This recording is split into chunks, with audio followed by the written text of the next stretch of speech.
Welcome back to the business channel for creatives, where you learn how to work smarter, not harder. My name is Matthew van der Putte. People know me online as Matt Joes, and yes, indeed, this is a different set because it's an entirely different building. We've moved house. More about that on the other channel. Today, a subject that I get asked about all the time for as long as I can remember of being a working professional time-lapse photographer, a freelancer. Matthew, someone's asked me how much it would be for them to use my photo or my video or my XYZ whatever.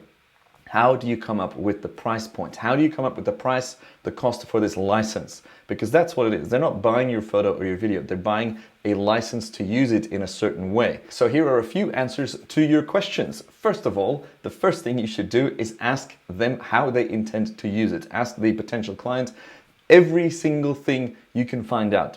Where will it be used? How will it be used? For how long will it be used? How many people do you expect to see it? Will it be in print or digital? In which regions will it be used? Etc, etc, etc. The more information you have, the easier it will be to come up with the price point. At the same time, you should ask them maybe the most important question of your whole career. What is your budget for this? You're always in a better position if you know their budget first. Because, for example, you might quote something and it might be lower than their intended budget, and then you're just missing out. So always try and get their number first. That is like a one-on-one negotiating, one-on-one sales. Always get the other's price first. Now, most often, this doesn't come back with a reply that is useful. They might reply to your questions like how it's going to be used, which you need that info, but they often don't give you a price. And so it is up to you to come up with this price. And that's the point of this video. So how do you do that? Let's imagine a photo, and let's just go with this photo.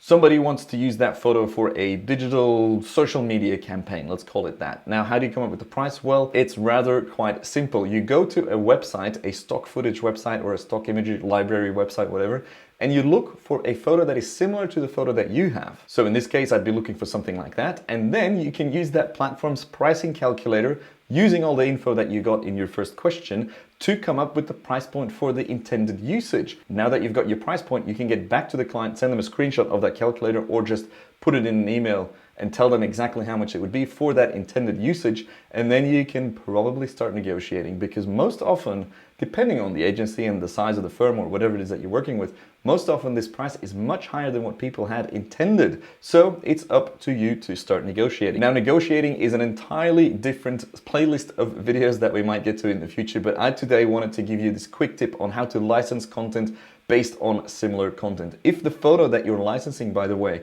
or potentially licensing, is very special, feel free to add a percentage to that. Add a 10, 20, 30, 40, 50% increase on that calculated price, because no one else has that photo, right? There's a reason they're asking you for it, or that video. It could be anything, really. I hope this is useful. I have used this trick throughout my career dozens and dozens of times, and most often than not, it does lead to a negotiation, but sometimes the client just says, yes, that makes sense. All right, let's set up an invoice, send us the files, etc.